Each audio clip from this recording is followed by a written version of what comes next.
Narcissistic abuse is not something that you can understand by reading about it in a book. This is where psychologists, counselors, and therapists often let their patients down if they haven't actually directly experienced the nuance of being systematically, psychologically reorganized by a pathological person. Like, unless you've had your mental landscape mangled, the fabric of your mind consciously picked at until it starts to unravel by someone with a cluster B personality disorder like NPD, narcissistic personality disorder, antisocial personality disorder, which is psychopathy or borderline, you just cannot understand the nuance of what it's like to live this type of abuse. And people say, oh, everyone's a narcissist. Everyone's a narcissist? No.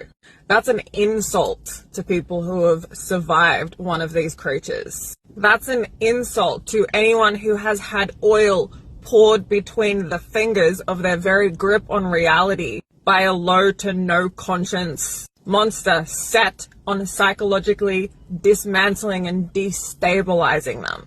This is what people don't get about narcissists. They're not just your ex who was kind of a dick.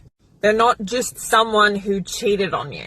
This is someone with a personality disorder that is clustered in a group of personality disorders with psychopathy because there's so much overlap in symptomology and presentation. Someone who's actually dealing with a pathological narcissist is dealing with someone who very likely has comorbidities with the same personality disorder that serial killer Ted Bundy had.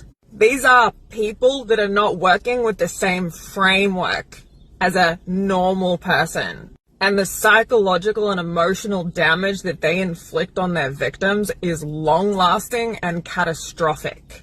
The type of damage that they inflict on their victims consciously and systematically is the type of abuse that most people who haven't directly experienced it think only exists in movies. As a narcissistic abuse recovery coach and a survivor, all day long, I hear stories of the most horrific abuse you can imagine. And it's real. Let me know in the comments if you resonated with this.